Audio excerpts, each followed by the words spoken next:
Bonjour à tous, on se retrouve pour une nouvelle vidéo et aujourd'hui les bons plans de la semaine 19. Je vous propose qu'on commence tout de suite après l'intro, c'est parti.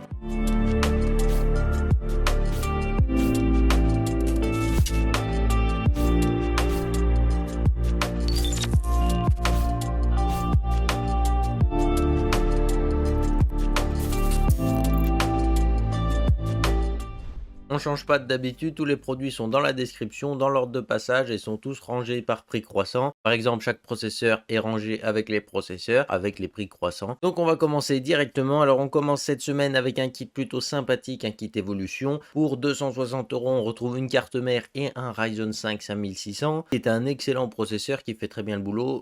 On rappelle que ce processeur il coûte légèrement au-dessus de 200 euros la plupart du temps. Si vous avez de la chance, il coûte 200 euros et cette carte mère du coup, ça la fait à seulement 60 euros et elle supportera très bien ce processeur et ça vous permettra pas mal de choses. Je précise que cette carte mère est en PCI Express 3.0, donc malheureusement pour les configs très entrée de gamme qui comptent placer une RX 6500 XT ou une RX 6400, et ben vous allez être bridé justement avec le PCI Express 3.0, donc c'est plutôt dommage. Sinon on va enchaîner directement avec les processeurs et du coup on retrouve exactement le même processeur ici, Ryzen 5 5600, 6 cœurs 12 threads, plutôt pas mal. Un boost qui va jusqu'à 4,4 GHz, sinon il reste à 3,5 et honnêtement c'est une belle puce, hein, ça fait déjà pas mal performant et avec des cartes mères pas chères, ça fait très bien le boulot. Des processeurs, on va avoir un autre Ryzen qui fait une petite baisse de prix assez sympathique, c'est le Ryzen 9 5900X qui est un colosse, hein, on va pas se mentir, 12 cœurs 24 threads quand même, et il fait une baisse à 408 euros. D'habitude il tournait autour des 500, on l'a vu baisser petit à petit et là on le retrouve actuellement à 400 euros quasiment, donc je sais pas jusqu'où il va descendre, mais s'il descend à 350 euros ça va être le coup du siècle. En carte mère justement pour pouvoir équiper tout ça, pour le Ryzen 5 on pourrait penser notamment à cette B550 DS3H de chez Gigabit en micro ATX, ça pourrait être pas mal. Sinon cette carte mère vous offre pas mal d'évolutivité, le PCI Express 4.0, et puis vous avez des trucs assez sympathiques comme la possibilité de mettre du NVMe dessus, donc c'est cool. Et puis sinon si jamais vous avez un peu plus de budget en ATX, vous avez la B550A Pro de chez MSI qui est une dinguerie, pour vraiment pas cher, elle vous offre vraiment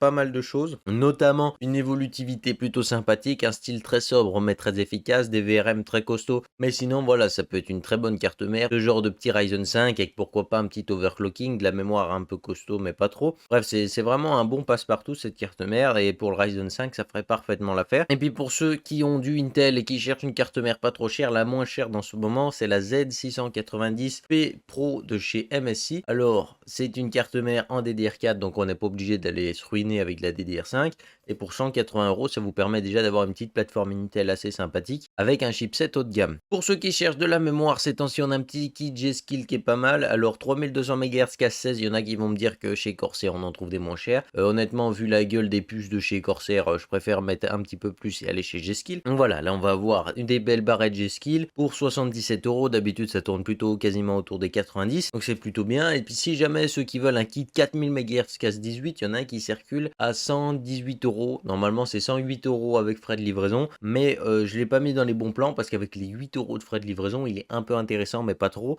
Mais de temps en temps dans la semaine ils enlèvent les frais de livraison et à 108 euros un kit de 16 Go 4000 MHz casse 18 pour un Ryzen, ça fait du sale genre. Donc celui qui est intéressé je mettrai le lien quand même dans la description, mais voilà c'est plutôt costaud. Pour ceux qui veulent du refroidissement, ici on va avoir pas mal de choses. Alors on va commencer avec le Arctic Freezer 2 de 140 mm en adressable RGB. Le adressable RGB de chez Arctic est sympathique pour moins de 100 euros. Alors malheureusement avec 8 euros de frais de port il repasse au dessus, et d'habitude il est plutôt autour de 110 euros, donc voilà ça fait une petite baisse de prix quand même. Pour ceux qui veulent de la grosse performance, on peut aller chez IKEIO avec le 360 mm basique, il va être sans aucune fioriture, mais pour 113 euros vous avez une puissance de refroidissement qui est vraiment présente, une fiabilité à toute épreuve, et puis en plus de ça IKEA ils savent ce qu'ils font, donc c'est vraiment un bon water cooling. Pour ceux qui veulent cette fois-ci de l'adressable RGB en rétrécissant un petit peu le radiateur, on peut retourner chez IKEA avec du 240 mm en adressable RGB. Je trouve qu'il est particulièrement réussi ce water cooling et du coup on va se retrouver avec d'excellentes performances. Ça suffit pour refroidir beaucoup de processeurs, et je précise que si vous avez un 12e génération de chez Intel, les IKEA sont adaptables. Il vous suffit d'acheter la plateforme à 1 euro sur le site d'IKEA, ou alors vous rentrez normalement le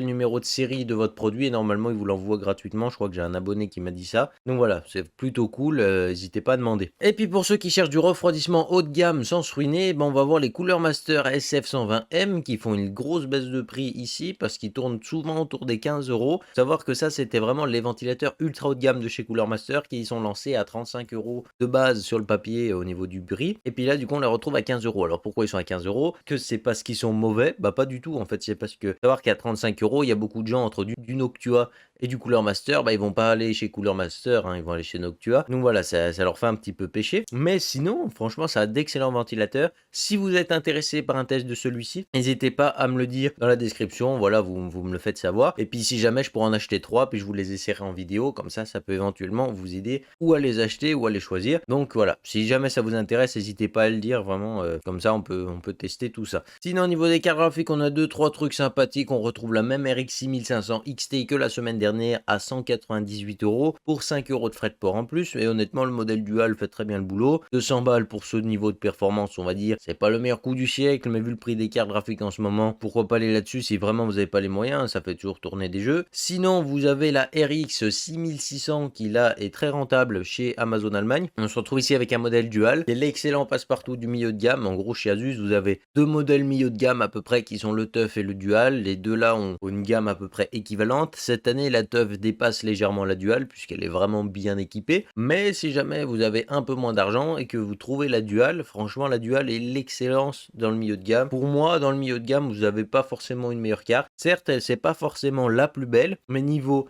silence et performance de refroidissement, ça reste un excellent passe-partout et je vous la conseille fortement. En plus, en overclocking, en général, elles sont pas trop mal. Et puis, si jamais vous trouvez plus la dual, vous avez ici la XFX RX 6600 qui est moins intéressante, 380 €. En plus de ça, elle sera moins bien refroidie que la dual, donc c'est un peu dommage. Mais bon, si jamais vous cherchez toujours une carte, sachez qu'elle est là. Pour le stockage, on va avoir un bon coup exceptionnel ici avec un Western Digital SN 854. Donc, c'est un SSD 4.0 à 135 € avec les frais de port. Et honnêtement, pour ce prix-là, c'est vraiment un SSD de fou furieux, genre. Des débits qui sont colossaux, je sais même pas si ça se dit ici. C'est un SSD qui a des performances qui sont vraiment colossales, genre c'est super puissant. Le seul truc c'est qu'il va falloir plutôt bien le refroidir puisqu'en 4.0 ça a tendance à chauffer. Les dissipateurs sur les cartes mères peuvent éventuellement suffire, mais si jamais vous avez les moyens de vous offrir un dissipateur légèrement mieux, voilà, n'hésitez pas à lui offrir parce que je pense que ça lui sera bénéfique dans sa durée de vie et surtout en performance. Ceux qui veulent du stockage externe, ici on va se retrouver chez Toshiba avec un petit HDD de 2 Tera pour 54 €. Honnêtement ça va, ça reste plutôt correct. Donc voilà, celui qui cherchait du stockage externe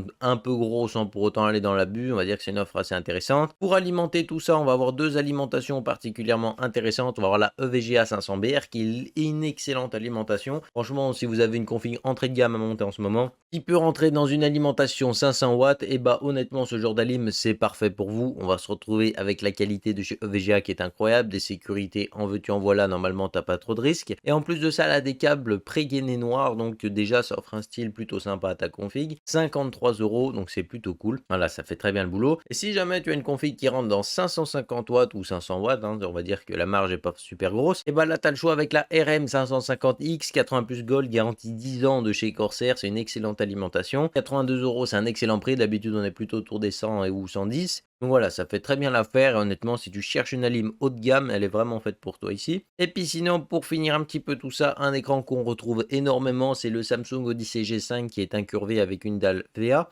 C'est une dalle plutôt intéressante, le tout en 1440p, donc ça reste plutôt cool. 32 pouces, donc 32 pouces en 1440p, ça reste pas mal. Et puis en plus de ça, vous avez 144 Hz quand même, avec une petite 3060 Ti qu'on devrait présenter mercredi prochain. Ça peut faire vraiment bien l'affaire et puis bah là, normalement, vous êtes tranquille pour jouer en ultra sur tous les jeux, donc c'est plutôt cool. Sur ce, j'espère que la vidéo vous a plu. Si c'est le cas, n'hésitez pas à mettre le petit pouce RGB, à vous abonner si ce n'est pas encore fait. Puis on se retrouve très bientôt pour une prochaine vidéo. Bye les gens.